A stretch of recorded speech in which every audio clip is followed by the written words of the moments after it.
बिस्मिल्लाहिर्रहमानिर्रहीम। अस्सलाम वालेकुम। मैं जकी अब्बास हूं। नाज़रीन, आज यकम मई है, जुमेरात का दिन है और मैंने पिछले व्लॉग में आपको खबर दी थी। मैंने आपको बताया था कि इजराइल में इस वक्त आग जो है वो बेकाबू है, उसको कंट्रोल करने की कोशिशें की जा रही हैं और फिर इंटरनेशनल मदद भी तलब कर ली गई है, जिसके बाद जो मुख्तलिफ ममालिक हैं वो इमदाद के लिए पहुंच रहे ताकि वहां पर आग पर काबू पाया जा सके। एक तरफ तो ये आग लगी हुई है जिसके ऊपर इजराइल काबू पाने की कोशिश कर रहा है और दूसरी तरफ यमन की जानिब से हमले तेज कर दिए गए हैं और एक तरफ जहां पर आग लगी हुई है वहां पर वो काबू कर पाने की कोशिश कर रहे हैं और जिन इलाकों में इस वक्त वो आग नहीं पहुंची वहां पर यमन की जानिब से हमले शुरू कर दिए गए हैं और इस वक्त यमन की जानिब से डबल ऑपरेशन किया गया है और ऑपरेशन करते हुए जो तालाबीब और अश्केलॉन है वहां पर उसकी जानिब से मिसाइल हमले किए गए हैं। और ना सिर्फ ये बल्कि इसके साथ साथ यमन की जानिब से जो बुहिरे अहमर के अंदर, रेड सी के अंदर तो हमले किए जा रहे थे और अमेरिकी जहाजों को टारगेट किया जा रहा था, लेकिन दूसरी जानिब अब बुहिरे अरब के अंदर जाकर भी बाकायदा तौर पर उनकी जानिब से जो अमेरिकी दूसरा जंगी बहरी बेड़ा है उसको निशाने पर लिया गया, उसके ऊपर हमला किया गया है। ये ऑपरेशन कैसे लॉन्च किया गया है, ये बड़ी अहम स्टोरी है, ये आपके सामने रखना है। और फिर दूसरी जानिब इस वक्त एक तरफ तो यहां पर जो फलस्तीन का मामला चल रहा है, इजराइल खुद जो है वो इस वक्त मुश्किल में दो चार है, मुश्किल से दो चार है, आग लगी हुई है, उसको कंट्रोल करने की कोशिशें हो रही हैं। लेकिन दूसरी जानिब शाम के अंदर जो है वो भी जंग फैल चुकी है। द्रूज कम्युनिटी को जिस तरीके से इजराइल बैक करता हुआ दिखाई दे रहा है और वहां पर एक लड़ाई को फैलाते हुए एक फिरका वाराना जो फसादात हैं वो बपा करने की कोशिशें इस वक्त जो है वो भरपूर तरीके से हो रही हैं और जंग वहां पर फैल चुकी है। तकरीबन 70 के करीब लोग जो है वो जान की बाजी हार चुके हैं, जबकि ये एक घिनौना खेल जो है वो खेला जा रहा है क्योंकि टर्की जो है वो भी मैदान में है, वो भी भरपूर तरीके से अपनी सपोर्ट तो मुहैया कर रहा है। लेकिन दूसरी जानिब जो इस वक्त इसराइल है वो द्रूज कम्युनिटी को अपना दोस्त कहते हुए भरपूर तरीके से उनको अपनी सपोर्ट दे रहा है और वहां पर ये क्लेम करता दिखाई दे रहा है कि वो हमारे एक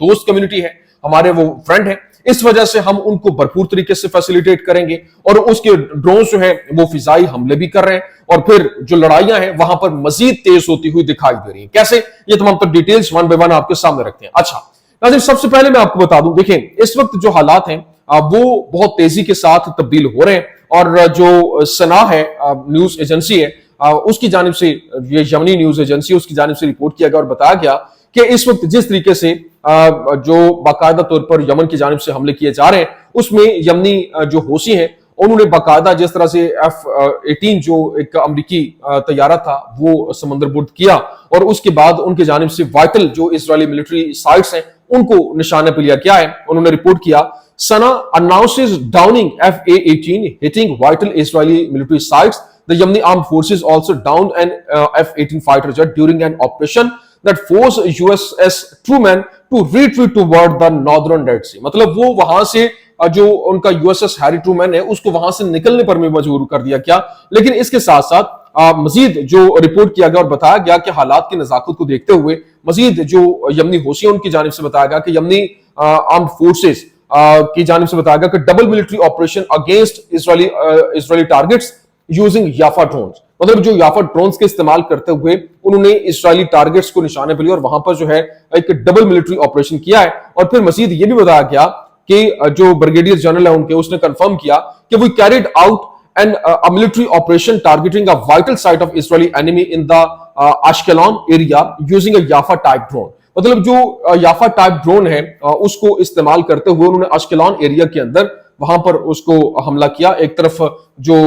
इलाका है वो आग की जद में और दूसरी तरफ यमन जो है वो निशाने पे इलाके को ले रहा है। और फिर ना सिर्फ ये, मजीद ये भी कंफर्म किया गया और बताया गया कि जो significant escalation in Yemen's ongoing defence campaign confirming that the Yemeni armed forces carried out a precision drone operation targeting the US aircraft carrier USS Carl Vinson and its escort warships in the Arabian Sea. मतलब Arabian सी के अंदर जाकर उन्होंने USS Carl Vinson जो है और इसके जो दीगर जो जहाज थे इसके साथ तकरीबन 5 से 6 उनके ऊपर उन्होंने हमला किया। मतलब पहले तो वो रेड सी के अंदर कर रहे थे, जब वो उनका जो जहाज है वहां से निकलकर आगे मूव किया तो उन्होंने इसके ऊपर फिर से हमला किया और बहीरे अरब के अंदर जाकर। मतलब हैरानी की बात यह है कि इनके पास ये टेक्नोलॉजी आई कैसे, क्योंकि इनके पास इंटेलिजेंस कहां से आ रही है, वही अमेरिका की जानिब से पहले भी क्लेम किया गया था कि जो यमन है उसको जो बाकायदा तौर पर चाइना की जानिब से एक सपोर्ट मिलती हुई दिखाई दे रही है, और वो इंटेलिजेंस बेस्ड जो ऑपरेशन करते हुए उनको रिपोर्ट देते हैं और फिर उसके बाद हमला करते हैं, क्योंकि चाइना के लिए भी एक चैलेंजिंग होता है कि उनके जो इतने बड़े जहाज को डील करना, लोकेशन ट्रेस करना, लेकिन इसके बावजूद ये जिस तरह से हमले कर रहे हैं और बाकायदा तौर पर लोकेशन को ट्रेस करते हुए हमला करते हुए कामयाबी के साथ हिट करना, ये बहुत बड़ा सवाल है, लेकिन वो ये अचीव कर रहे हैं। अभी ये साथ में उनकी जानिब से बताया गया, they carried out a military operation targeting the US aircraft carrier Vinson and several of its accompanying warships in the Arabian Sea. मतलब जो इसके साथ साथ मजीद जो 5 से 6 मजीद जो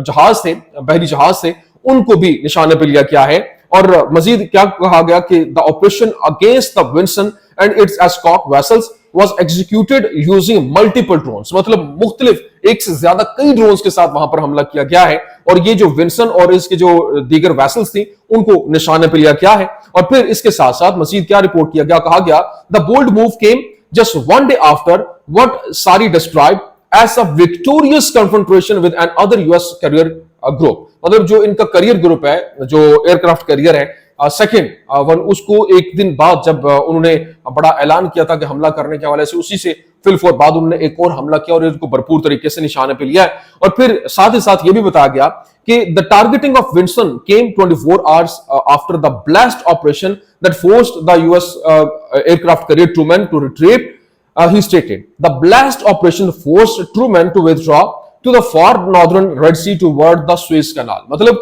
उन्होंने ये बताया कि यहां से सुइस कनाल की तरफ मूव करने के ऊपर इनको मजबूर किया गया, और जब ये वहां पर गए उसके बाद उन्होंने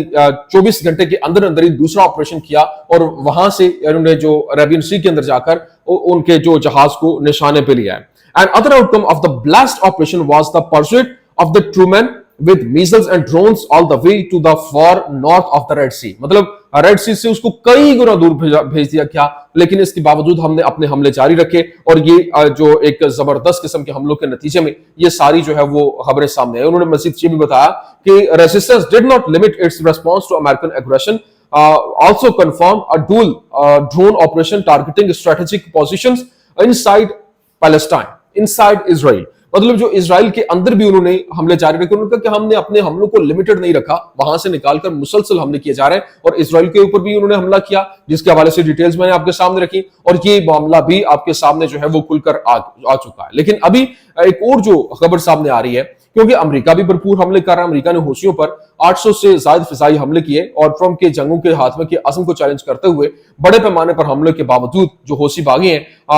अस्करी तजियाकार की जानिब से खबरदार किया गया और बताया गया कि इलाकाई जमीनी अफवाज की हिमायत के बगैर हमले 2015 की नाकामियों को दोहरा सकते हैं, जो हौसियों को रोकने में नाकाम रहे या फिर इनकी जंग के मैदान में लचक का सबब बने। अब दूसरी जानिब जो इस वक्त हालात हैं वो मजीद गंभीर होते हुए शाम के अंदर दिखाई दे रहे हैं, क्योंकि शाम में जो क्लैशेस हैं वो मजीद बढ़ते हुए दिखाई दे रहे हैं। अभी रिपोर्ट क्या है, रिपोर्ट ये है कि क्लैशेस परसिस्ट इन सीरियस दमास्कस और कंट्रीसाइड डिस्पाइट सीज फायर। मतलब सीज फायर के बगैर, सीज फायर के बावजूद जो कंट्री साइड है दमिश्क के अंदर मुख्तलिफ इलाकों में सीरिया के अंदर मुख्तलिफ क्लैशेस जो हैं वो बढ़ते हुए दिखाई दे रहे हैं। Clashes continue across southern Syria despite a declared ceasefire, with clashes erupting in Kankar as Israel seeks to exploit sectarian tensions। मतलब सेक्टेरियन टेंशन जो है उसको एक्सप्लॉइट करने के हवाले से बाकायदा तौर पर खबरें रिपोर्ट हो रही हैं, और बताया जा रहा है कि क्लैशेस जो है वो सीरिया में जंगबंदी के बावजूद बढ़ते हुए दिखाई दे रहे हैं, क्योंकि जो द्रूज कम्युनिटी है उनके कुछ जो लीडरशिप है वो बाकायदा तौर पर आई थी और उन्होंने इसको खत्म करने का कहा, और फिर जंगबंदी भी हुई, लेकिन इसके बावजूद जंगबंदी क्योंकि इजराइल के हक में नहीं है तो उन्होंने इसको खत्म किया और फिर सेक्टेरियन वॉर जो है उसको शुरू कर दिया। क्या अब इस हवाले से ये बताया गया कि clashes continued to intensify across southern Syria this week, particularly in the Damascus countryside, despite the announcement of preliminary ceasefire in the selected areas। मतलब मुख्तलिफ जो सिलेक्टेड एरियाज थे वहां पर उन्होंने जंगबंदी का ऐलान कर दिया, जंगबंदी अनाउंस हो गई,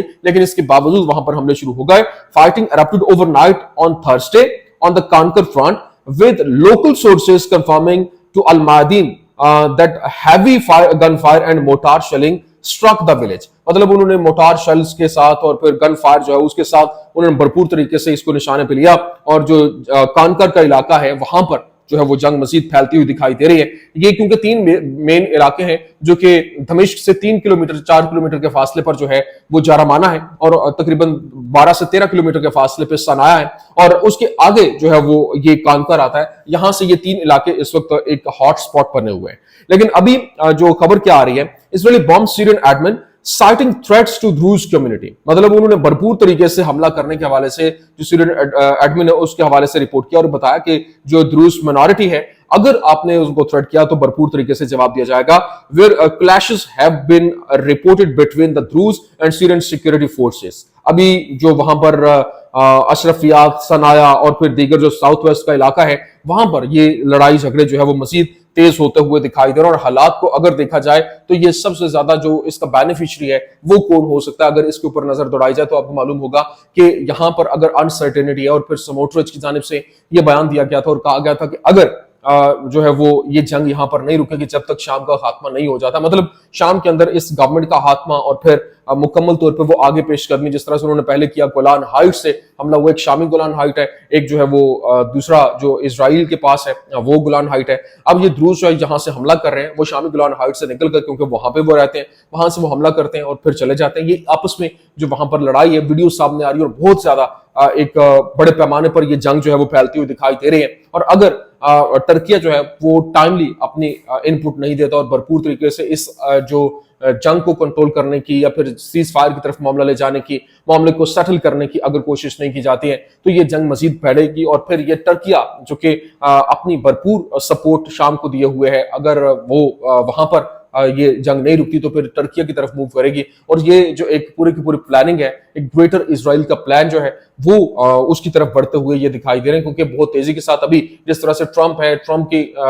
जो भरपूर बैकिंग है नेतन्याहू को, इजराइल को, जबकि ट्रंप के खिलाफ भी इस वक्त एहतजाज शुरू हो चुके हैं। और इस वक्त अगर देखें तो अमेरिकन जो हैं वो उठ खड़े हुए हैं 25 रियासतों के अंदर, 50 उनकी रियासतें, 25 में एहतजाज चल रहे हैं। तकरीबन 50% लोग जो है वो उठ खड़े एहतजाज कर रहे हैं। तो ये पूरे का पूरा मंजरनामा इस वक्त तब्दील हो रहा है, और सिर्फ इसी का फायदा उठाते हुए इजराइल भी ये चाहता है कि किसी तरीके से ईरान के ऊपर हमला करवा दिया जाए, ताकि ईरान के ऊपर अगर हमला हो जाता है और अगर हुकूमत उसके बाद चली भी जाती है तो फिर वो जंगें जो हैं वो तो नहीं रुकती हैं, वो तो फिर चलती रहती हैं। तो इसका मतलब यह है कि सिचुएशन और बेनिफिशियरी को देखते हुए आप अंदाजा लगा सकते हैं कि मामला जो है वो किसके हक में जाते हुए दिखाई दे रहे हैं। ये कुछ अहम अपडेट्स थी, मैंने कहा मैं आपके सामने रख दूं। उम्मीद करते हैं वीडियो आपको पसंद आई होगी। पसंद आने की सूरत में लाइक कीजिए, शेयर कीजिए और हमारे चैनल को सब्सक्राइब करना मत भूलिएगा। शुक्रिया।